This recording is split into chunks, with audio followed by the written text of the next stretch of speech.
Good afternoon, people. Yesterday, Epic Games made a post on Reddit that explains the changes they plan on making to the plasmatic discharger. So for today's video, we're going to take a look at those changes. I'll leave a link to that post in the description, but before we take a look at it, I did want to give a huge shout out to everybody who said the discharger needs a buff or that it was perfectly balanced. I applaud your effort and I thank you for your service, but unfortunately they are going to end up nerfing it. And speaking of shout outs, I also wanted to give a big shout out to everybody who uses creator code Aone. Anyways, in yesterday's post, they said, "Hey commanders, just wanted to drop in and provide an update on our most recently released weapon, the plasmatic discharger. With the release of any new feature, item, hero, or weapon, we're always watching it closely to see how it's performing. Currently, the plasmatic discharger is overperforming in some areas due to a few bugs and other minor issues. The weapon type was not set properly, which allows it to do unintended damage to the Storm King's horns. It will be properly typed as an explosive weapon in patch 22.40, which should alleviate this issue." So yeah, if you look in the top left, you'll see it says bright core, ranged, and usually after ranged, it'll give you that type of weapon. But for whatever reason, when the discharger was released, it wasn't given a type. So after patch 22.40, it will be listed as an explosive weapon, and it will no longer deal damage to the Storm King's horns. But the good thing is that the perks should work after it's classified as an explosive weapon, which means it should be able to deal more damage per hit. For those who don't know, as of right now, none of the perks work on it, except for the 6th perk, I think. So yeah, hopefully the perks will start working after that update. Patch 22.40 is expected to be released on November 15th, which is next Tuesday.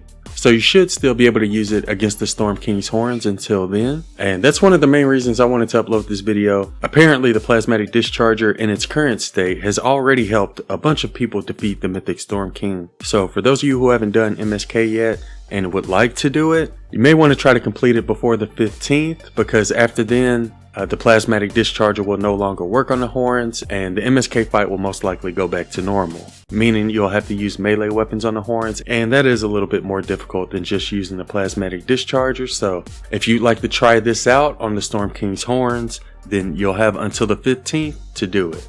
Next thing they said was there's an issue where the weapon's energy ball can stay on a friendly structure longer than intended. We're aiming to reduce the time it lasts once stopped on friendly structures. This will take a while to fix and will happen sometime during the Winterfest adventure season. So with that being said, we should be able to use the plasmatic discharger with the extended duration in Frost Knight. And I'm really looking forward to trying this out in Frost Knight. And I'm also glad we'll be able to try it with that extended duration. Normally, if you don't shoot at a player built structure, it only lasts for 3 seconds. But if you do shoot at a player built structure, then it lasts for about 17 to 18 seconds, which is one of the things I like most about the discharger, is the duration of it. So although they do plan on decreasing the duration of it, I am glad that we'll be able to try it out in Frost Knight with that increased duration, just to see what it looks like. But yeah, they didn't really give us a specific date as to when that'll happen. Just know that it'll happen sometime during the Winterfest adventure season,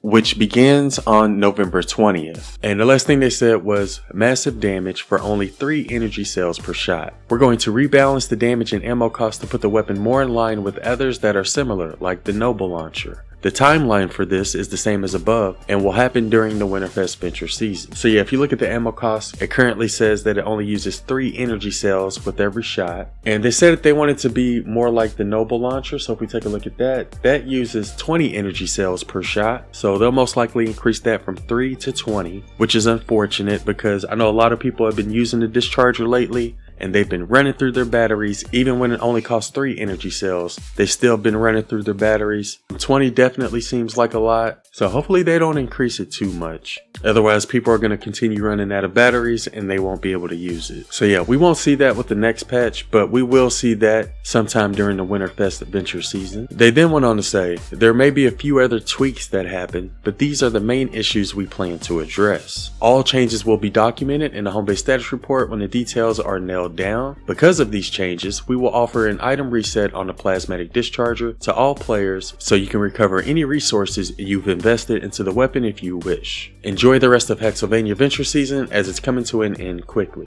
And it ends on November 20th. So you'll have until then to finish all of your Fort Nightmares quest lines and your Venture Zone challenge quests.